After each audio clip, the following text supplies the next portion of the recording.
Welcome back to the relaunch of the Praying and Slaying podcast, presented by Light the Fire Outdoors Media. In this episode, Aaron has a conversation with his buddy Ken Graham to walk through lessons learned in faith, manhood, and fixing yourself, after falling unexpectedly into one of the lowest places of Ken's life. Thank you for listening. Now let's jump into the laughs, deep conversations, and even some tears with Aaron and Ken. This is it. This is game day. What are you up to today? This is it. I've done a little bit of some digital stuff. Made a couple little videos. I do some digital marketing for dealerships, and I'm doing some hunt ranches and stuff now. So that's what I was working on. Yeah. Oh, very cool. What's the? Can you release any of the names of that stuff yet, or is it all brand new? No, the ranch. Hold on, let me get rid of this. The ranch is it's called the Mountain Ranch, and I've been doing stuff for them for about 3-4 months now. It's 3,500 high fence acres, and probably maybe another 1,000 acres of low fence stuff, but it's packed with stuff, man. Like the pictures the high fences to keep the people in. Or out. They get so much slack, for being high fence. They just get abused, but there's not a better way to do it. There's really there's no other way to do it. Texas is about food, Yeah. Camo ain't that important in Texas. I mean, it's important, but 600-pound vat or whatever you call it, feeder is probably more important, Yeah, you bet, man. You hear that dinner bell go off. Here comes filled with corn. Now this place, they feed protein. Their feed bills just it would shock you how much it is. I believe it. So it costs a ton, but I love it. I love it, and I don't do it for free, but it's real close. Really, your marketing package? Yeah, for something like that, yeah. Just because I want to be out there, I want an excuse to go out there, and so yeah. You should be paying them. Sounds like that'll be if they try to cut me, I will. When they go to fire me, and they will. They will, yeah. I'm going to counter them with how's 500 a month. That's it. And sometimes I feel like the best opportunities. Hard negotiator. Like the best opportunities in life come right after you get fired. So, Well, I'd have to think that one through because I got some experience. Yeah. Yeah. You seem like a guy that would get fired quite a bit. Like you start and then you just basically write your exit interview the day you start. I should put in all the things. Day one, let me tell you what I'm not going to do. Right, exactly. Let me let you know what I don't go for here. Yep. I'm not about to start before noon at any given day. I don't, this accountability crap, not for me. Mm-mm. I consider that micromanagement, and I'm not about that. Okay, so you know exactly where I'm coming from, man. Yeah. Oh yeah. I can't stand anyone that tells me to do anything. Really, that's just too much. I just need you to understand that I will show up. It's bad enough what I'm going to do, but you're not going to persuade me to do any more or any less. So I've evolved past that. Have you? Okay. I'm a lot older, but so they can tell me what to do. I just don't want any follow up after that. I don't want any accountability. I don't want to be held to it. I heard you. I'll get to it. That's kind of my approach. Is it working for me right now? Not really, but eventually. You got to stick with the long game. That's everything in life. So people lose so much sleep at night over something not working the first time, the second, the third, the 20th time you've tried something. But if you just try it one more time, it'll pay off. It will. I'm 53. Fairly healthy, so I'm not gonna change what I've been doing. It hasn't worked so far, but I think you're right. It looks like it's been working for you. Just stay with it, in your 70s, That's usually when the payoff comes. Something could click. I think what the trick is getting that. There's so much pressure in life in general until you hit that like 68, 69, 70-ish mark. That's when the pressure really comes off because Social Security kicks in. You can really just coast. And I think sometimes we just put too much pressure on ourselves to make things happen or try to succeed. But at the end of the day, you can't have any pressure if you want to succeed. Bottom line, no pressure. Wait till near death, retirement age, and then like kind of just hope something good happens. I like That's all that. we can do in life, is hope. Okay. You might want to write that one down. That's probably going to change the whole direction of this podcast right here. I was thinking we could actually just wrap it up. I think. I mean, that was short and sweet. Maybe this is a new segment type this year. I mean, this is a whole new relaunch of the Praying and Slaying podcast anyway. So if you and we got to talk about that too. I'm glad to see you back, but yeah, if we want people to pay attention to what we're saying, we got to keep it short and sweet and just let them know. Just basically cruise. Yeah. Until you're at the age where you can't do much anyway. That's it. Yep, and then just hope something good happens. And that, that's a plan that hasn't worked for me, but I'm I'm not going to quit. I'm not a quitter. No, you can't. Well, that you can't lose hope. The message really here is hope. And what Barack Obama won an election off that, and see it paid off for him. You don't do anything, you cruise, and then you pitch a message of hope, and there it is. You end up on the biggest stage in the world. That can happen. It's a proof in the pudding. And I'm not 100% sure that analogy is perfect. He's not really that old. He didn't wait till he was 70.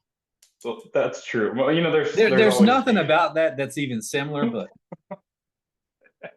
hey, well, I like how you're thinking. I'm trying to put stuff together. That's where I think the wisdom thing that you have that I don't will come into play like later in my life, is I'll actually be able to have enough experience to have enough of the right stories to not interject the wrong ones at the wrong time or the right ones at the wrong time. Either way, I think that's an experience thing that you've got that I'm hoping that I get by cruising and coasting as long as you have to learn something and get there. Takes years of just decades, some might even say. Yeah. Awesome. Okay, man. So what are we doing today? I mean, I don't have a whole lot of just spare hanging out, sitting around time, I can tell. And I know your time is valuable. And let's just get right to the chase here. So this could just be the coolest thing that we're ever going to have on the Praying and Slaying podcast. For those of you who have tuned in the past, there's not very many of you, but we hope to get more. That's also, a product of the cruise mentality. One new follower a year is all we're aiming for. That's what we want. One new download. But we did aim to relaunch this with some consistency this year. So that's goal number one. Goal number two is to kind of change the outlook a little bit about what the Praying and Slaying podcast is and has been and what the future of that looks like. And I've been extremely blessed to bring Ken Graham. He's known to me as many different things. Ken Graham is the best description of who he is as a man, but he's involved with a group called Ironman Outdoors, and him and I have been affiliated with each other through my day job, Tacticam, for several years. And I've always looked up to this guy since day one that I met him. We're going to include some of that pre-show banter in there, but I think that's what made me fall in love with this guy at the end of the day, at the first time I ever met him, and I've just really never been able to shake him out of my head. And it really goes to show you what can happen if you don't try it all. You say a few jokes, people are going to remember you the rest of your life, and it's a cool thing. So with that, this is Ken Graham, and this is the official relaunch podcast of the Praying and Slaying podcast. And it's going to get deep. It's going to get heavy. We'll call that out from the beginning, and I'll let Ken get into what he's going to get into. And we're in for a good ride here, people, because it's a story that I think there's everybody out there can pull something out of to help themselves. But it's a story that unfortunately started from a really, really rough time in Ken's life. And again, I'll let him kind of get into that as we go. But I'm honored to have you, Ken. I couldn't imagine a better guest to kick this thing off with. And some of the stuff you and I have had a chance to talk with, I know you're going to be a big part of this moving forward. Maybe a permanent part. I don't know. We'll see where this goes. But this is super cool to have you, man. So welcome to the Praying and Slaying podcast. And I'm looking forward to diving deep with you today. I couldn't be more excited about who I'm sharing this with today. I've been a fan of yours too. I will say this: I keep in contact better than you did, because I'll text you out of the blue, or make a comment or something, just to so you know I'm thinking about you. Okay, yeah, but when you text me and let me know that you're at my doorstep and I didn't even give you my last address, like that's I don't know how you do it. I keep up with my people. Yeah, clearly.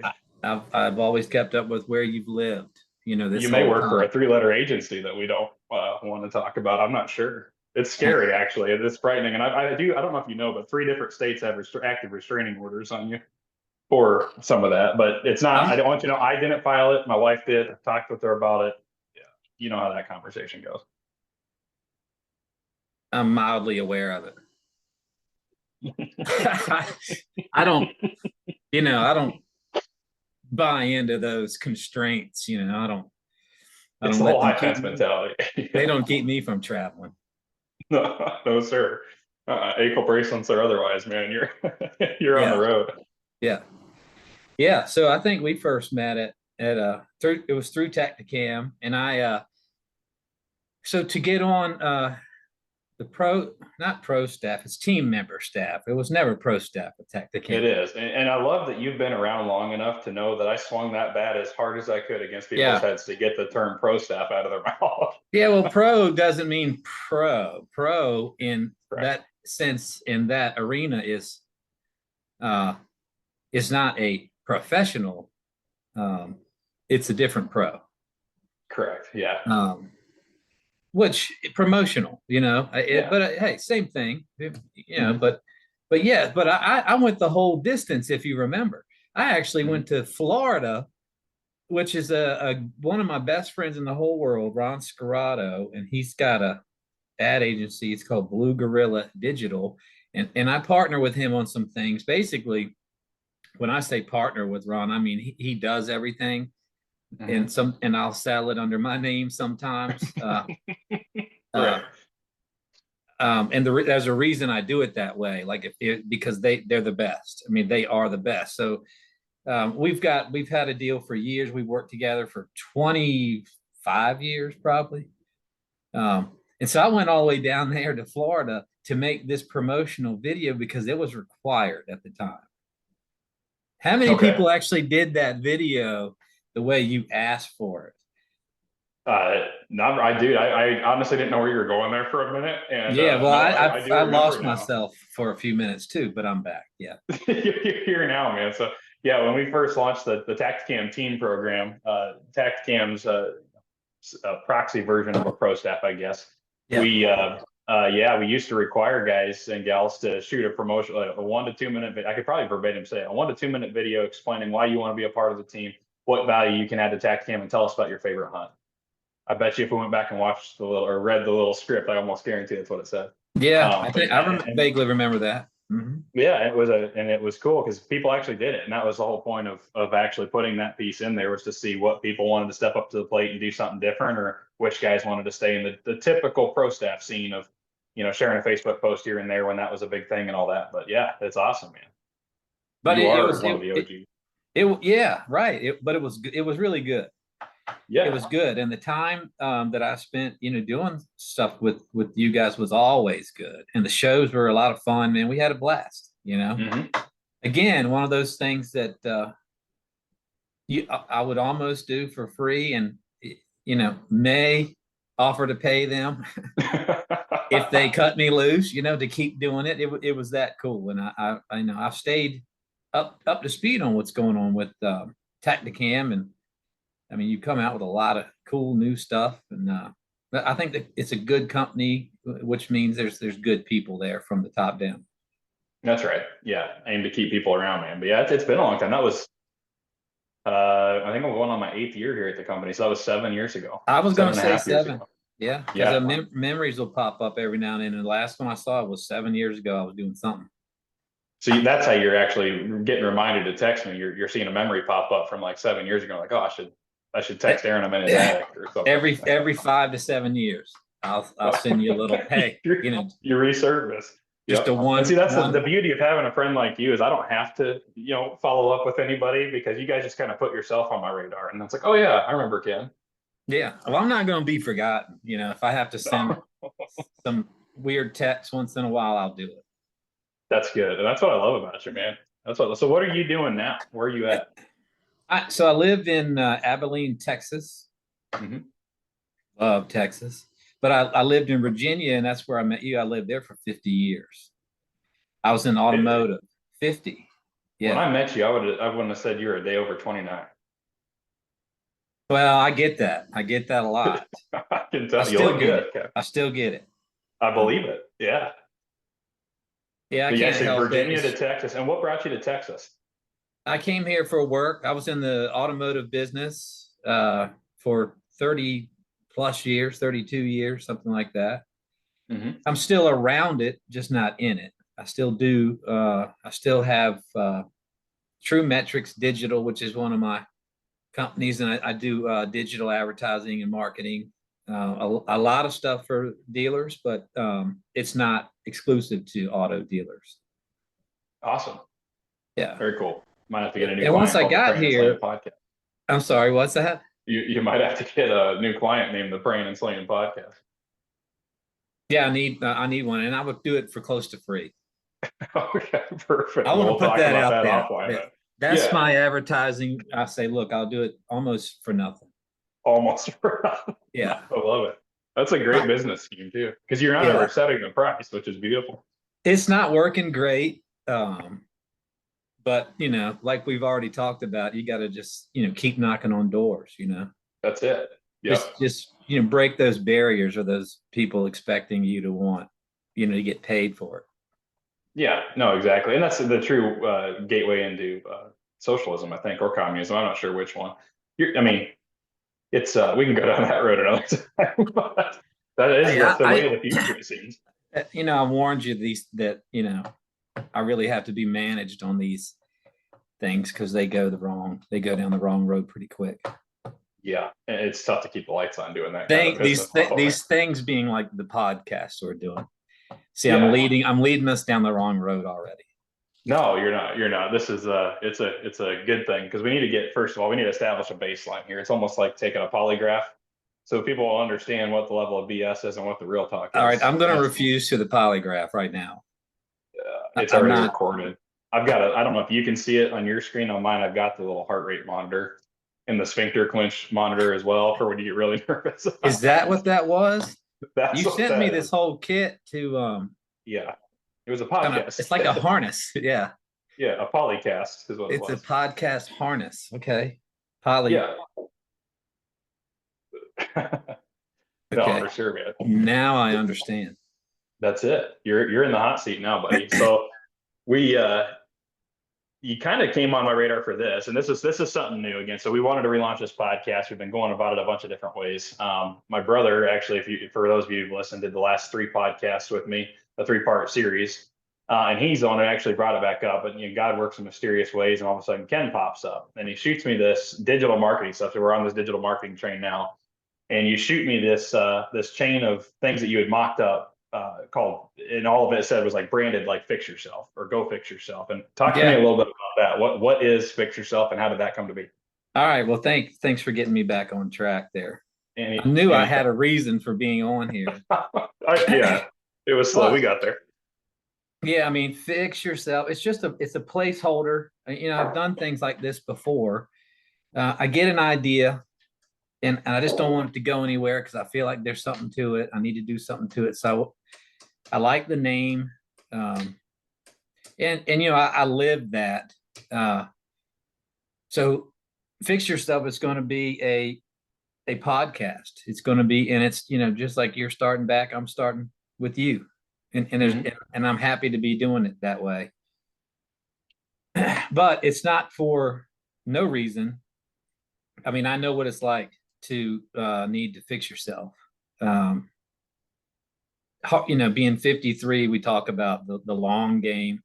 If you live long enough, man, you're going to find yourself needing repair. You're going to need, you call it what you want, repair, help. counseling, what you're gonna find yourself really in a lonely spot where inevitably you realize you're in this thing as much as you have people around you and community and church. Some things a man's got to do by himself. Mm-hmm. The hardest stuff, at least that's my brain. That's how I work. No, I think you're right. People get quiet. I say people, but I get real quiet when I'm in a bad mental spot. You just kind of want to disappear. Mm-hmm. So I've got a few notes, and I'm just a couple of bullet points I'll hit, and then we'll talk a little bit more about it. But I want to make this statement too. I get choked up, and it's hard to finish exactly what I want to say. There's ways around it, and I've decided to just deal with the choking up, and thank goodness you can edit.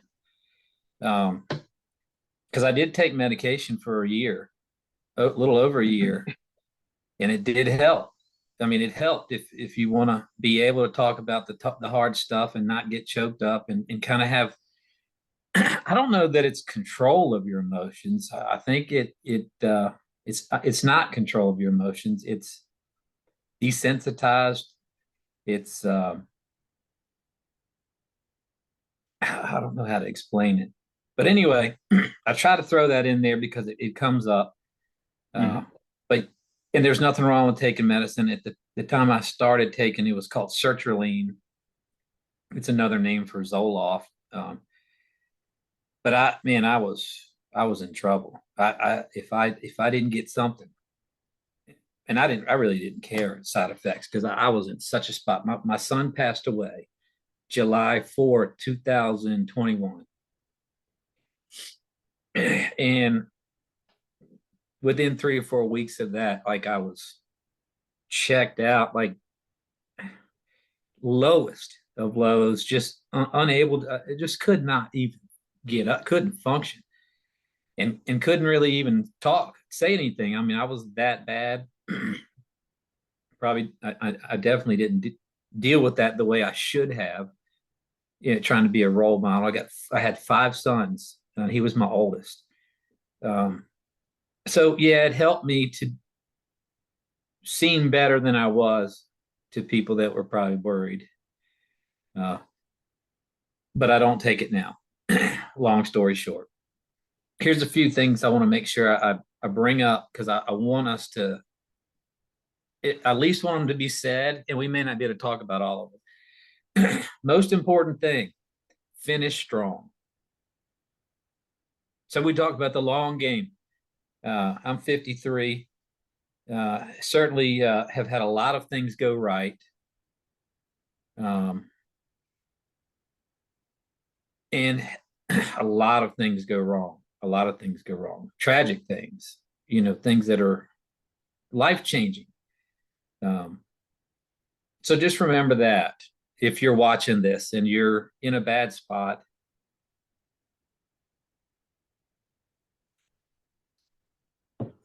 you got time. You can finish strong. The other one, the hits.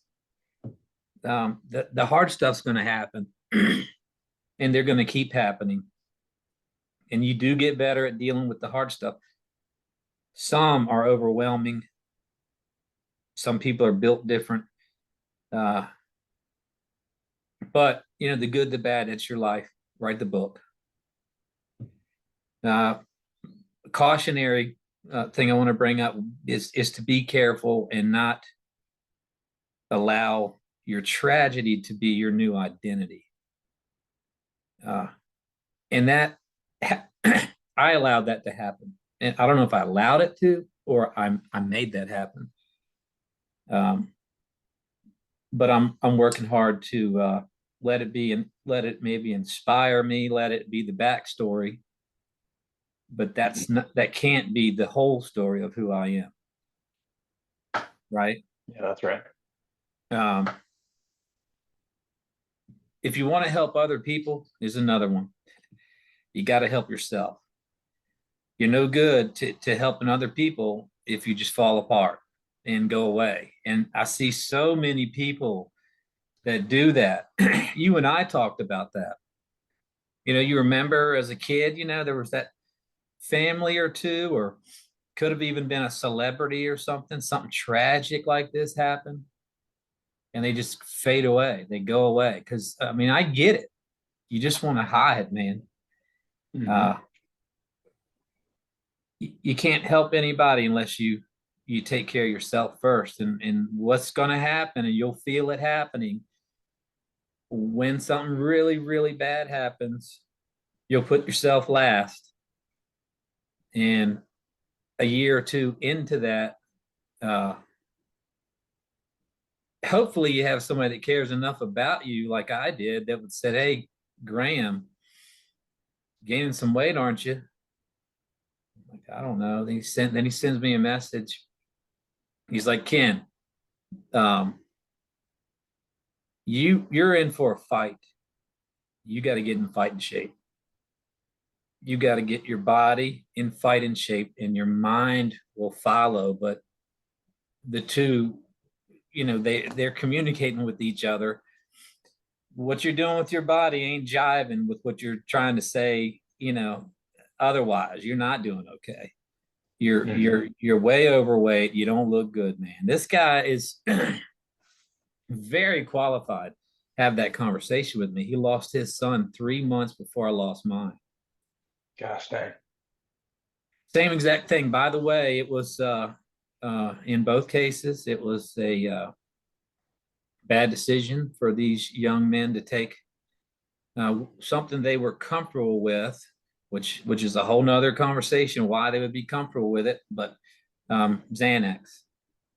One took one at nighttime because he was in the restaurant business and trying to relax, because he was restaurant business. You're there till 2, 3 in the morning. You get home, your schedules get all screwed up. Good kid. It was pure fentanyl, and it killed him that night. 3 months later, my son took what he thought was a Xanax. Another point I'll bring up, a doctor had prescribed my son Xanax like a year before, and I didn't even know it. But all the prescribers of Xanax may not like me for this, but don't do that. If that's your kid and you can stop it, stop it. Don't let that happen. It would need to be some crazy circumstances for me to ever allow that to happen, based on what I know now. But we don't know things sometimes when we should. But yeah, so my buddy's name is Clay, and he was right, and that's my last point, the way out. Now, I'm not coasting by any means. Although we highly recommend that. We recommend that as a plan to coast. Okay, Justice, I understand. I'll get back to my point. So, okay, listen, what he wants me to tell you is, okay, he's got to go out. 1 second.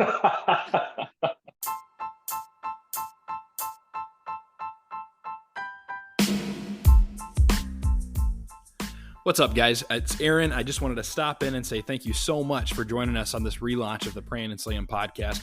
I couldn't think of a better guest to have on than Ken Graham for this relaunch. He's got a lot of pain that's been in his life, but it's been a huge redemption story for him as well. And it's a message that we're going to bring, and hopefully a lot of things here with the new Praying and Slaying podcast is just being able to inspire people through stories of the guests we have on, through the stories I've got to tell, through a whole bunch of stories. And of course, there's going to be a lot of good, cool hunting content in there as well. And then obviously that'll be the primary, but we are excited to have you guys back. Thank you so much for supporting us. If you want to support Light the Fire Outdoors mission to the next level, we do have swag available at lightthefireoutdoors.com. And we've got some really, really cool new Praying and Slaying hats to commensurate the relaunch of the Praying and Slaying podcast. And just true to LTFO form, 30% of all the proceeds go back to veterans, 30% to conservation, and 30% to community outreach projects right here in our local communities. And just the hats are flying off the shelves. We got 2 styles of the praying and slaying. We still got some LTFO ones in stock. And yeah, guys, that's another way you can kind of take your support to the next level. But again, thank you so much for just being here and listening. And hopefully you pull some stuff out of our messages through this podcast, and it inspires you in a way to either inspire somebody else or you to take that next step in whatever you've got going on in your life. So with that, guys, thank you so much for tuning in. If you want to support us further, lightthefireoutdoors.com/shop. And we are going to jump back in with Ken to the podcast. Sorry about that. No worries. Had to take care of my main man, Justice. That's right. The way out is get in fighting shape, because it's a fight like you've never had, man. If you get that depressed or have something that traumatic happen, maybe not everybody, but for me, it was a dark place. And it just gets worse, man. You're antisocial because you want to hide. You don't want to answer questions. You don't want people to say, well, what have you been doing? And you answer, well, sleeping, laying around, hiding from people. I mean, you can't tell people that. You got to come up with something better. It just the lifestyle of kind of feeling sorry for yourself it'll kill you.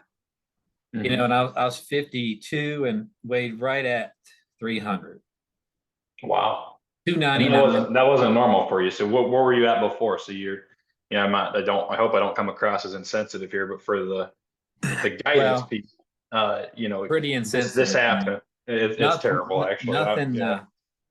Nothing really infuriates me more than being asked what was my, Well, sorry, I'm not going to ask you directly that question, and I just meant so you told people here your son passed away from an accidental fentanyl overdose. Yeah. Well, and then I guess walk us through this. Go ahead. Sorry. Accidental on his part. Okay. Yeah. It's no accident.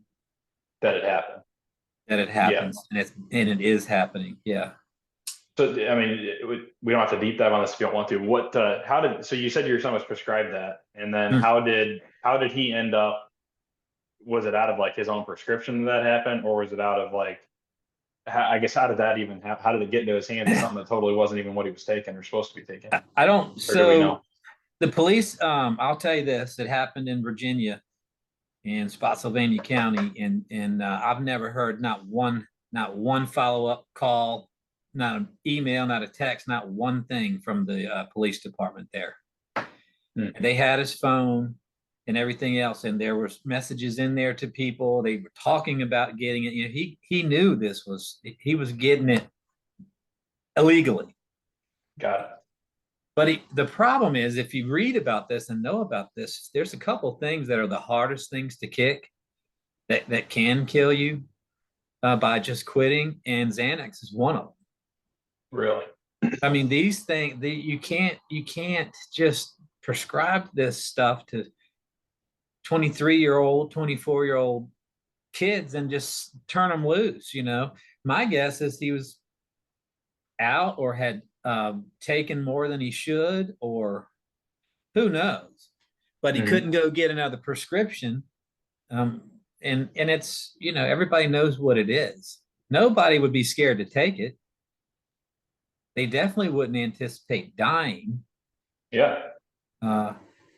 So yeah, I don't know where I was going. No, that's good. I was just more curious, I guess, because I didn't know if it was something that like the medication itself was tainted, or if it was something like that where he ended up with something that you don't even know what it is at the end of the day because he got it from somewhere else. And which either way, it's disgusting to know that's out there on the street, that easy to get, and people can accidentally do something dumb to themselves off of a dumb decision, off something that, like you said, they're not scared to do because at the end of the day they've been prescribed another medication that's supposed to do the similar stuff to what they're aiming for.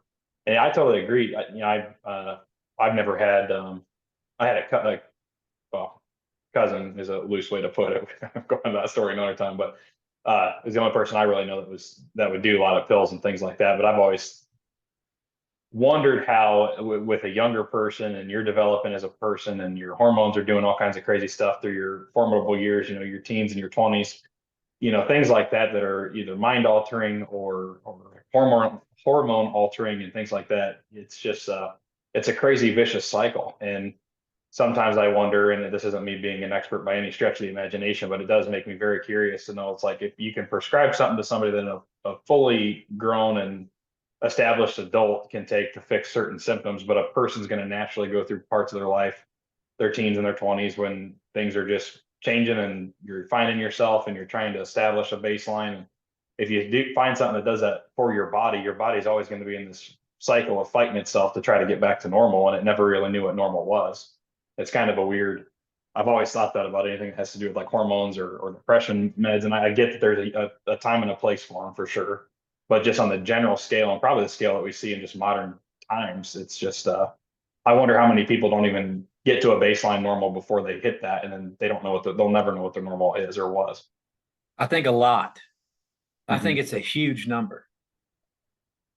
Yeah. And they don't know how to deal with what it feels like to stop taking this stuff. Because that changes everything. They start having, psychological issues, because their brain is now looking for this stuff. It's horrible. So the doctor that did it, that prescribed that to my son, he's shockingly no longer in practice. And oh wow. Last I heard, he's lost his license and got quite a few lawsuits of similar, very similar story of just over prescribing stuff. But that's a really big thing. That could be another series of over prescribed, why they're over prescribed, that whole rabbit hole. But we'll save that one for another one. But yeah, I do, sure. If I'm asked directly my opinion on things, I do give them. I always give a disclaimer too. When people are asking me a bunch of stuff, and it happens, I tell them, I'm going to tell you what I did. Don't sue me over it, because it's probably not for everybody. It's definitely not for everybody, but I'm not either. So yeah. No, that's a good thing. And I don't think everybody's got to figure out their way. And again, all the way back full circle. That's why I come up with Fix Yourself, because I was thinking one time, nobody's offered me anything that helped me. Nobody's fixed me. At a certain point, you're like, well, I guess I got to fix myself. Well, yeah. So let's get into that. Like, so again, this happened to your son. Terrible thing to happen, obviously. I can't even imagine I'm a new dad now. I've got an 18-month-old, and I can't even imagine remotely what that would feel like. And I hope I never have to go through that. But it did happen to you, and and life kicked you in the balls on that one. And so you spiraled downward. And let's talk about that. Like, how did that start the train wreck that you turned into that eventually led to the Fix Yourself thing? We'll get there, but what happened? Walk us through that time in your life, and how you got to that rock bottom where your buddy texts you. Man, that's kind of depressing when you put it that way, man. What, getting kicked in the nuts, or I was really that bad? Yeah, no, I was that bad. So first off, when something like this happens, you're not ready. Not that you could get yourself ready, but imagine getting a phone call coming home, and it's your son telling you he can't wake up. His brother, out of the blue, and it's over. I'm here, there in Virginia. I'm on the phone with him, and he's saying, Dad, I don't know how to tell you this. I can't wake Tyler up.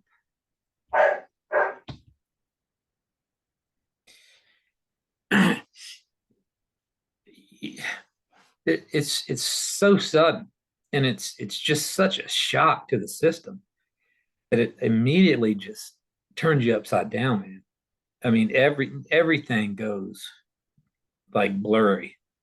Everything. It's surreal. Um, and you have a built-in excuse for a little while to not do anything and feel sorry for yourself. It's expected for a little while. Mm-hmm. But just him being gone and no goodbyes, no trying to fix it. That's what dads do. We fix things. Mm-hmm. You can't ask a man or a dad. You can't go to him with a problem and him not just be chomping at the bit to speak over you and tell you, let me tell you what you did. Here's how you fix that. Okay, here's what you need to do. That's kind of part of manhood. I'm going to chop that segment right there, and I'm going to let my wife listen to it on repeat while she sleeps. She gets real frustrated when I try to fix things.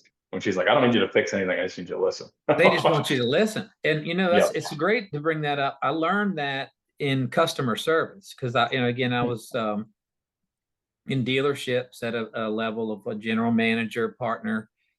I was a VP of operations for a group for a little while, 4 years. So at that level, you end up with the escalated complaints. Mm-hmm. And I can tell you, I learned that it's not about taking care of the problem. It's about they need to know you care. Yeah. That's what they want to see. They want, and so you got to be aware of that. All right, I've got to take another break here. You're good. Justice needs to come back Go in. get Mr. Justice. He's kind of hard to manage. I'm sorry.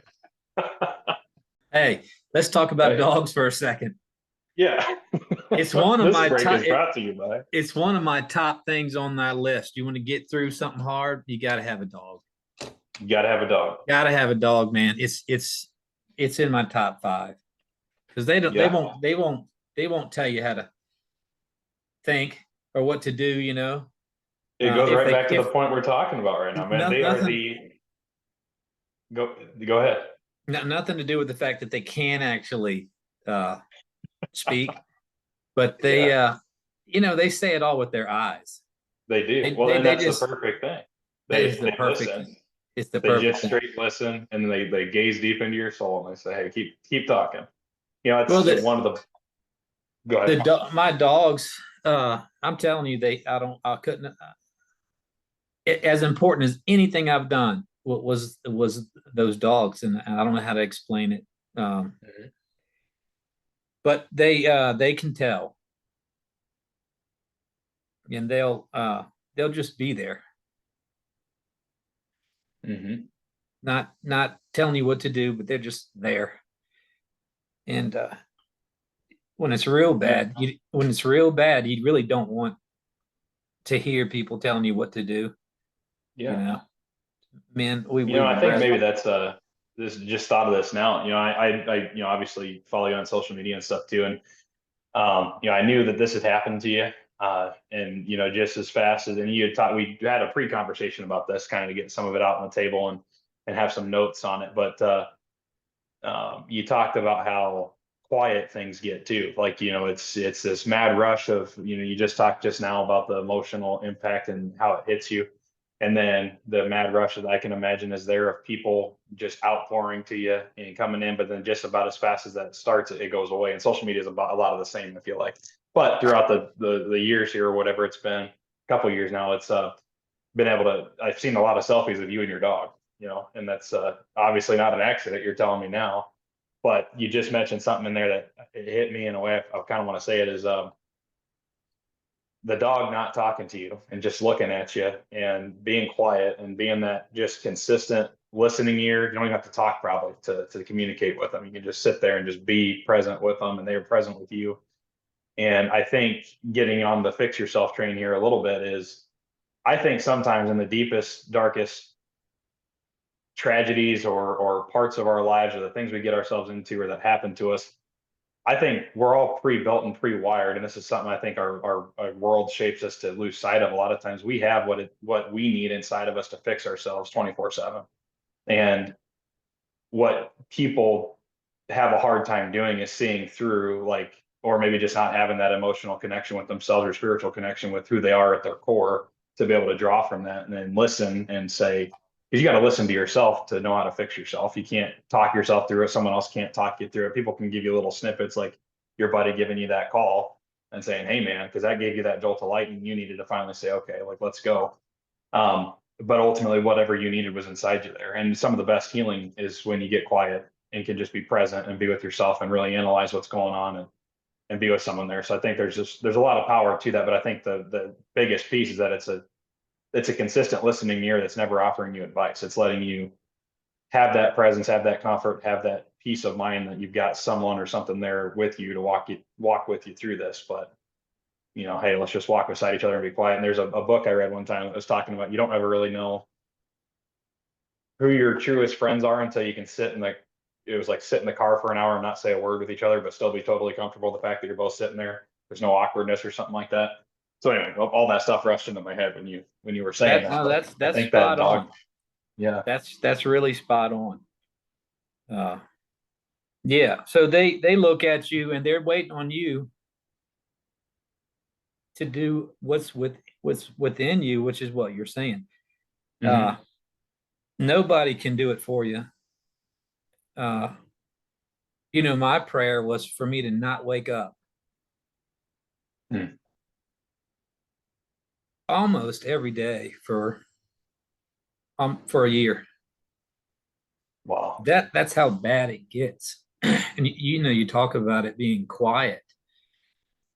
I think you and me spoke, and I said, hey, when the smoke clears, there's some real quiet times, and there is, and that's when you kind of start to figure out, this is just getting worse here. This is like my thought. I'm not having good thoughts. I can't think of what's going to happen good tomorrow. I don't have a long-term plan. I don't have a 1 month plan. That's a bad spot to be. That's a real bad place to be. Because good things don't just happen. If you don't plan on it, it's not going to be good. You'll be a victim of life because you're just going through, bouncing around, waiting for something else bad to happen. And the world's very accommodating when it comes to that. There's nothing but bad stuff out there. Not nothing but there's a lot. There's a lot of negativity. So yeah, I mean, you're going to do some reflecting, and you're going to find out who your friends are. You hear that one a lot. But trust me on this. I'm not retired age yet. But I'm 53. You might have a handful of legitimate, real friends that know you, you well enough, that understand, that would drop everything to help you. If you're lucky, you might have 5. And I love that. That's definitely not turning this on me, but it's something I've reflected on a lot with my life in general, right? Like, like just the kid I was growing up in high school, kind of friends with everybody, didn't really have an enemy there or anything like that. But the amount of people you walk away from, you start going on this life, and you be military and you travel around, all this different stuff.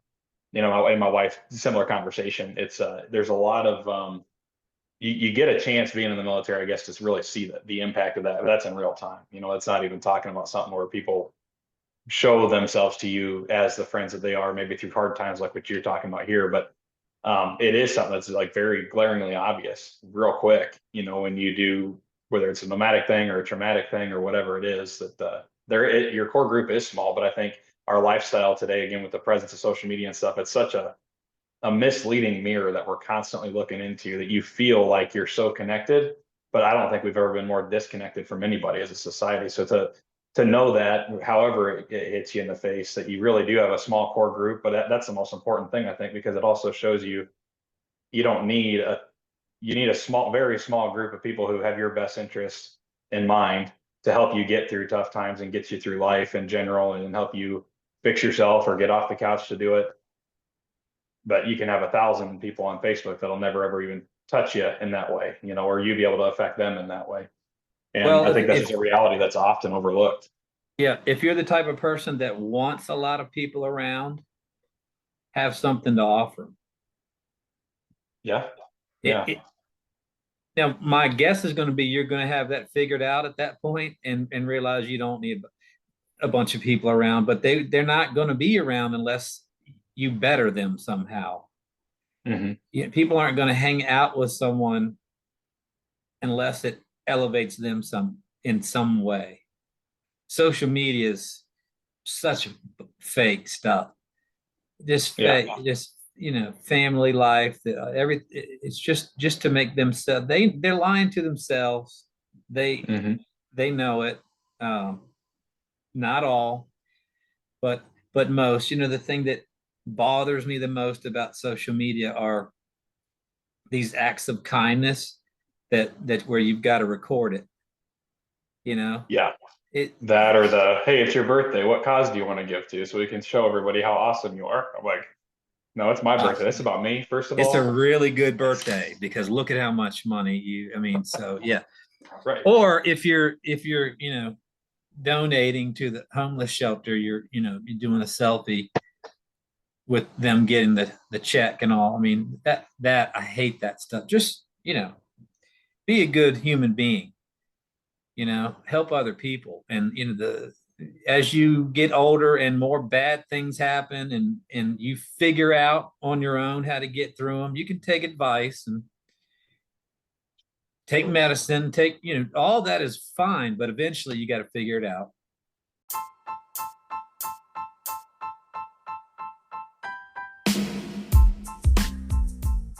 Thank you guys so much for tuning in again today for the relaunch of the Praying and Slaying podcast. It's been an honor to have Ken Graham on here. And it's just, I can't imagine, especially, being a new dad myself, going through anything remotely close to what Ken's gone through over about the last year and a half. Just absolutely insane. And there's a lot to be learned from Ken's redemption story.